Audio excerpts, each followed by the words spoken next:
Hello student, आइए पढ़ते हैं डीएलएड द्वितीय सेमेस्टर।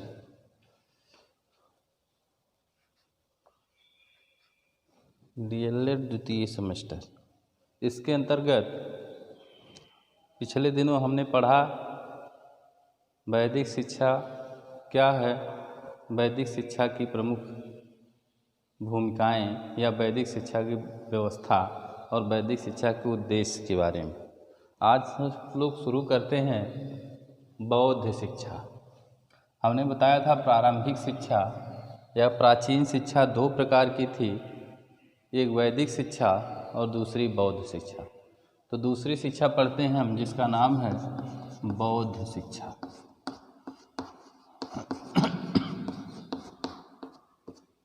बौद्ध शिक्षा, बौद्ध मतलब बुद्ध। महात्मा बुद्ध के समय की शिक्षा प्रणाली को किसके नाम से जाना जाता है? बौद्ध शिक्षा प्रणाली के नाम से जाना जाता है। या कहा जाए महात्मा बुद्ध के उपदेशों के पर आधारित शिक्षा जो है वह बौद्ध शिक्षा के नाम से जानी जाती है। या ये भी कहा जाए वैदिक शिक्षा में जो कमियां रह गई थी या वैदिक शिक्षा की कमियों को दूर करने के लिए एक दूसरी शिक्षा व्यवस्था आई जिसे बौद्ध शिक्षा प्रणाली के नाम से जाना जाता है। तो मुख्य रूप से महात्मा बुद्ध के समय या महात्मा बुद्ध के उपदेशों पर आधारित जो शिक्षा थी उसे बौद्ध शिक्षा के नाम से जाना जाता है। आइए पढ़ते हैं। जिस प्रकार से हम वैदिक शिक्षा में हमने पॉइंट टू पॉइंट पढ़ा कि शिक्षा व्यवस्था क्या थी, अवधि क्या थी, पाठ्यक्रम क्या था, शिक्षण विधियां कौन कौन सी थीं, इसके अलावा गुरु शिष्य संबंध, अनुशासन हम लोगों ने पढ़ा, शिक्षा के केंद्र क्या थे, वेशभूषा क्या थी। तो ये सारी हेडिंग जो 10 हेडिंग हम लोग पढ़े हैं, उन्हीं हेडिंग के अंतर्गत हम लोग बौद्ध शिक्षा का अध्ययन करेंगे। तो आइए शुरू करते हैं। और पहली हेडिंग है शिक्षा व्यवस्था एवं अवधि। शिक्षा व्यवस्था एवं अवधि।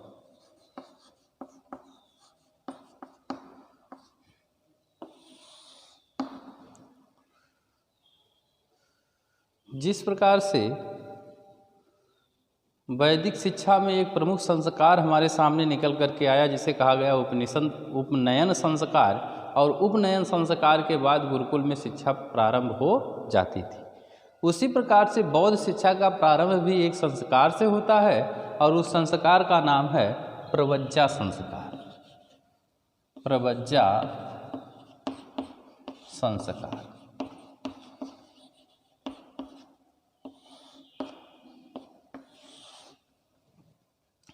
इस प्रवज्जा संस्कार में होता क्या है? प्रवज्जा संस्कार में होता है कि बालकों के सिर के बाल मुड़वा लिए जाते हैं और उन्हें वस्त्र आदि पहना करके एक डंडा और एक नारियल का कटोरा दे दिया जाता है और वह भिक्षा मांगने के लिए तैयार हो जाते हैं और इसीलिए उनको बौद्ध भिक्षु के नाम से जाना जाता है। तो ये प्रवज्जा संस्कार जो होता था ये 6 से 8 वर्ष के लिए, 6 से 8 वर्ष के बालकों का प्रवज्जा संस्कार होता था। इनका मुंडन करवाया जाता था, नए वस्त्र पहनाए जाते थे और एक डंडा और एक नारियल का कटोरा, नारियल से बना हुआ कटोरा दिया जाता था और तब इन्हें बौद्ध भिक्षु के नाम से जाना जाता था इन्हें। उसके बाद जब ये प्रवज्जा संस्कार में प्रवीण हो जाते थे, प्रवज्जा संस्कार इनका पूरा हो जाता था, तो इनकी वो एक उपाधि मिलती थी और उस उपाधि का नाम था सामनेर। उस उपाधि का नाम क्या था? सामनेर, या जिसे हम सिद्ध विहारक के नाम से, सिद्ध विहारक।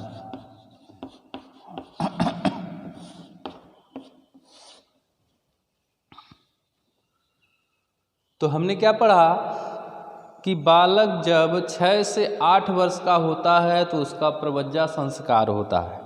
उस प्रवज्जा संस्कार में सिर के बाल मुड़वाए जाते हैं, एक डंडा और एक नारियल का कटोरा थमाया जाता था, तो उसे बौद्ध भिक्षु के नाम से पुकारा जाता था।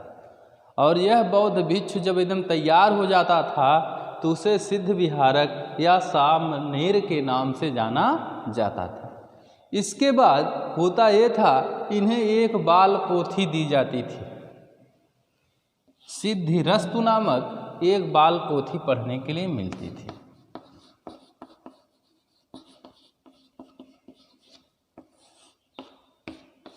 जब बालक सामनेर या सिद्ध विहारक हो जाता था तो उसे एक बाल पोथी मिलती थी और उस बाल पोथी का नाम था सिद्धरस्तु, जिसमें 49 वर्ण थे।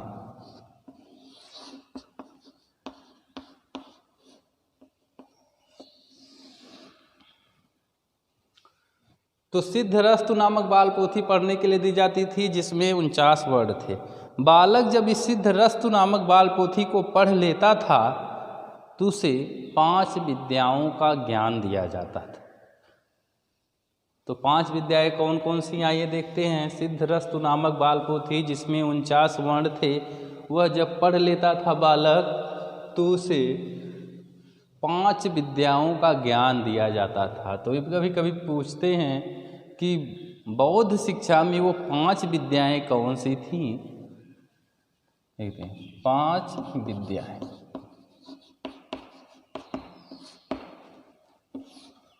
पहली विद्या है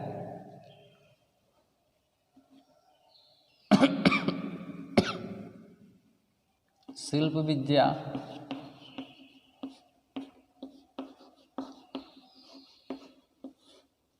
दूसरी है हेतु विद्या।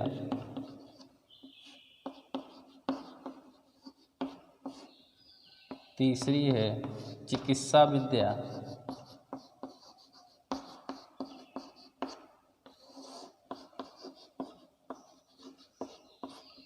चौथी है शब्द विद्या।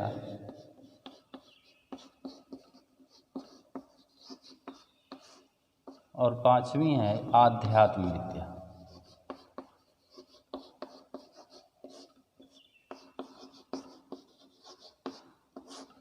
तो ये है हमारे बौद्ध शिक्षा प्रणाली की 5 विद्याएं। हमने बताया कि सिद्धरस्तु नामक बाल पोथी जिसमें 49 वर्ण थे, वह बालक पढ़ लेता था तो उसे 5 विद्याओं का ज्ञान कराया जाता था। और ये 5 विद्याएं हैं शिल्प विद्या, हेतु विद्या, चिकित्सा विद्या, शब्द विद्या और आध्यात्म विद्या। तो शिल्प विद्या मतलब कढ़ाई बुनाई से संबंधित जानकारी, कढ़ाई बुनाई सिलाई से। हेतु विद्या मतलब कारण विद्या की, मतलब कारण को, हर जगह कारण को ढूंढने की विद्या। तीसरी है चिकित्सा विद्या, जिसे हम क्या कहते हैं, डॉक्टरी पेशा कहते हैं, जिसे हम डॉक्टरी ज्ञान आज के समय में कहते हैं, तो वो भी दी जाती थी। और चौथी है शब्द विद्या, का मतलब है अच्छे से बोलना सिखाया जाता था। और 5वीं है आध्यात्म विद्या। अध्यात्म ईश्वर, ईश्वर अर्थात बुद्ध को ईश्वर माना गया उस समय, उस बुद्ध के उपदेशों की जो विद्या थी उसे आध्यात्म विद्या के नाम से जाना जाता था। तो हमने क्या सीखा, कढ़ाई बुनाई से संबंधित विद्या, कारण ढूंढने की विद्या, और हमारी फिजिकली विद्या, हमारी जो है मेडिकल की विद्या, मेडिकल चिकित्सा की विद्या, और हमारे शब्द की विद्या, और हमारे आध्यात्म की विद्या सिखाई जाती थी। तो ये जो बौद्धकालीन शिक्षा व्यवस्था थी, इसकी अवधि जो है वह 12 वर्ष थी। मतलब 6 से 8 वर्ष का जब बालक हो जाता था तो उसे 12 वर्ष तक सिखाया जाता था। तो 12 वर्ष तक सिखाया जाता तो नॉर्मली उसकी आयु हो जाती थी 20 वर्ष।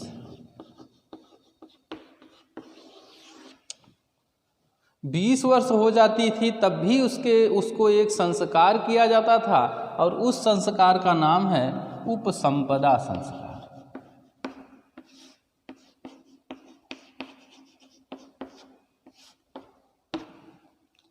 जब बालक इन 5 विद्याओं में प्रवीण हो जाता था, 12 वर्ष तक वह बौद्ध शिक्षा ग्रहण कर लेता था, तो 20 वर्ष में उसका उपसंपदा संस्कार माना जाता था।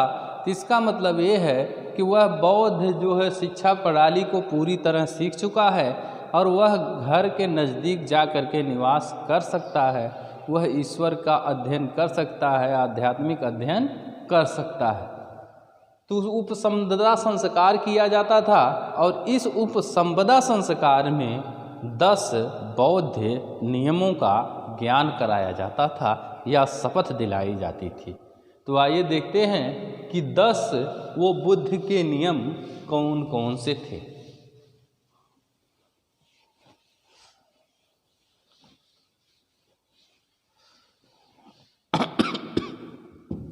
हमने क्या बताया, जब उपसंपदा संस्कार बालक का हो जाता था तो उपसंपदा संस्कार के बाद जब शिक्षा पूरी हो जाती थी तो उसे 10 बौद्ध नियमों का ज्ञान कराया जाता था। वो नियम है 10 बौद्ध नियम। पहला है जीव हिंसा ना करना, जीव हिंसा ना करना। दूसरा है चोरी ना करना, चोरी ना करना। तीसरा है शुद्ध रहना।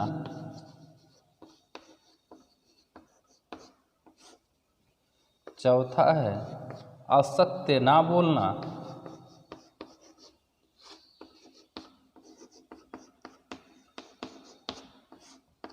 पांचवा है मादक द्रव्यों का सेवन ना करना, मादक द्रव्यों का सेवन ना करना। यहाँ पांचवा लिख रहे हैं। पांचवा हो गया। छठा समय पर भोजन करना।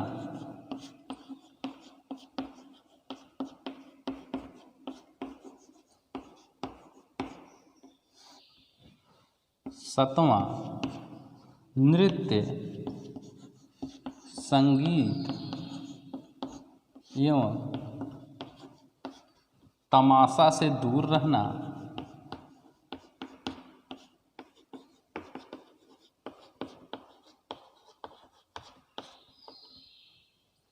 आठवां है भूमि पर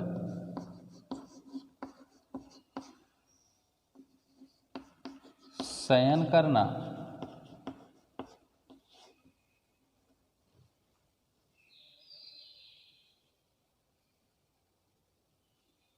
नौवां है सोने चांदी की वस्तुओं का दान ना लेना।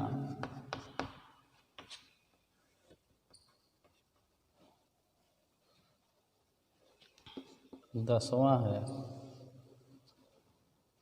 जीव हिंसा ना करना, चोरी ना करना, शुद्ध रहना, असत्य ना बोलना, मादक द्रव्यों का सेवन ना करना, समय पर भोजन करना, नृत्य संगीत तमाशा से दूर रहना, भूमि पर शयन करना, सोने चांदी की वस्तुओं का दान ना लेना और किसी को परेशान ना करना।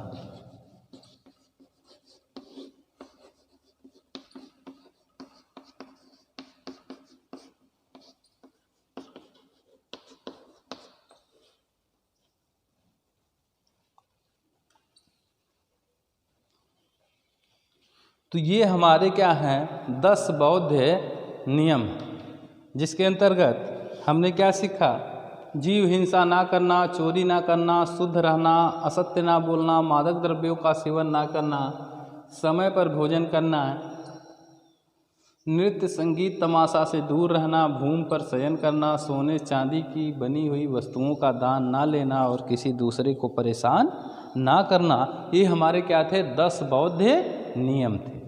तो जीव हिंसा ना करना अर्थात हम किसी भी जीव को प्रताड़ित ना करें, क्योंकि जिस प्रकार से इस समाज में, इस दुनिया में हमारा रहने का हक है, उसी प्रकार से सारे जीवों का रहने का हक है। दूसरा है चोरी ना करें अर्थात दूसरों की वस्तुओं को उसके इच्छा के विपरीत ना छीनें। तीसरा है शुद्ध रहना, मन वचन और कर्म से हमेशा सात्विक विचार रखना। और चौथा है असत्य ना बोलना अर्थात झूठ ना बोलना।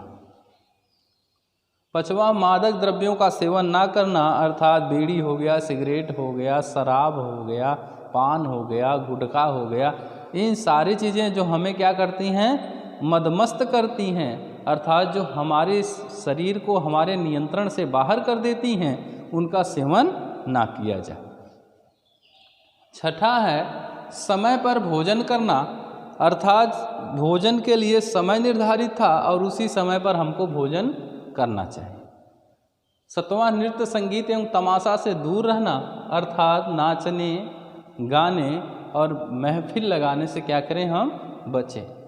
आठवां है भूमि पर शयन करना, अर्थात किसी भी बेड पर या किसी चारपाई पर हम ना सोएं बल्कि ज़मीन पर बिस्तर लगा करके सोएं। नौवां है कीमती वस्तुएं या सोने चांदी की वस्तुओं का दान ना लेना, अर्थात कोई हमको सोना और चांदी का दान दे रहा है तो हम दान उसका ना लें, क्योंकि बौद्ध भिक्षु क्या करते थे, घर घर जा करके जो नारियल का कटोरा दिया गया था उसी कटोरे में भिक्षा मांगते थे और अपना जीवन व्यतीत करते थे। लेकिन ये नियम बनाए गए तो उसमें कहा गया कि हम कोई भी अगर कीमती वस्तु आपको दे रहा है तो उसका दान हम ना लें। और 10वां है किसी दूसरे जीव को परेशान ना करें, किसी दूसरे व्यक्ति को परेशान ना करें। तो इस तरह से यह शिक्षा व्यवस्था थी और अगले दिन हम पाठ्यक्रम से शुरू करें।